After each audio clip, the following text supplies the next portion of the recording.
Hi, I'm Jillian Ellis, Development Director of US Soccer, and out here to look at some of our younger players coming through the ranks. And how long have you been here? How long are you staying? I got in yesterday and will be staying through tomorrow evening, and just going to obviously watching the games today and watching some of the training sessions tomorrow and the games tomorrow afternoon. And this is still inside the first year that you're in this role with US Soccer. Correct. Have you done many of these yet? Actually, when I first came on board, I did one down in Florida, and just great events. I mean, they're just events for us to come out and see players and identify and look at not just the players but also the coaches, and to see what sort of things are happening out there in our youth soccer environment. So what do the girls at this camp have to look forward to from having you here? Like, what's the big opportunity? Well, I mean, obviously, ultimately, I think many of these players aspire to be on one of our youth teams. For these age groups, the 97s, 98s, the next U14 camp next year will be 98 birth year.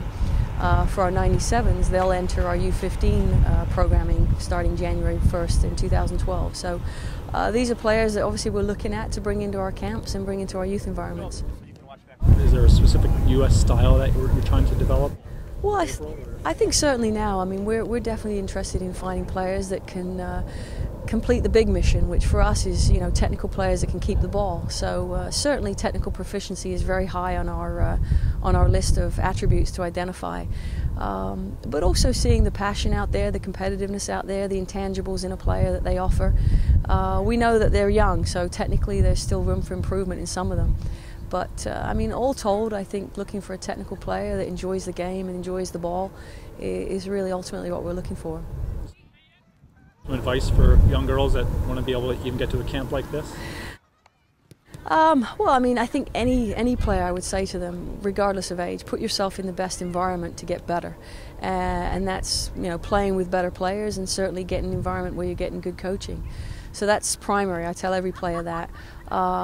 But for these younger players, I think the qualities on the ball, or the proficiency with passing, receiving, just the simple aspects of the game, certainly things that we want our players to be comfortable on the ball, so that we can now move into other areas of the game, tactically and such. The U.S. used to be the #1, without question, women's program in the world, and right. We're still very high when right. it comes to national team rankings. But there's a feeling that we've been caught by some of the more technical nations. Do you see that as a trend to be concerned about?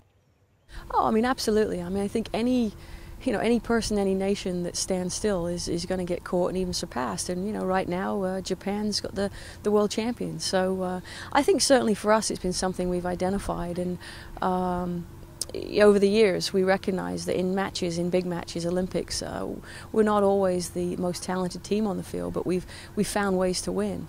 And I certainly think now, I thought this World Cup this past year, I mean, I thought we were the better team on the day. So we certainly have great players and great qualities. But for us, I mean, we want to continue to grow our game and be the best in the world year in and year out. So for that, we need to continue to evolve, and that's sort of partly my job now. Final question. Is Yep. Hope Solo going to win Dancing with the Stars? I hope so. I hope Hope will win. Yeah, I mean, I think I have only seen a couple of things, but yeah, I'm hoping. What do you think that does for the culture of the sport, with mainstream America? It's outstanding. A big step. Yeah, it's outstanding. I mean, just the recognition. I mean, I was over in Germany, but just knowing just the atmosphere that was generated by these young women playing overseas and creating the buzz about our sport, it's huge. And and obviously the fallout from that is now some of these players are celebrities, and I think it's great. I think the visibility and helps us in the marketing, helps people go out and watch. Anything is worthwhile.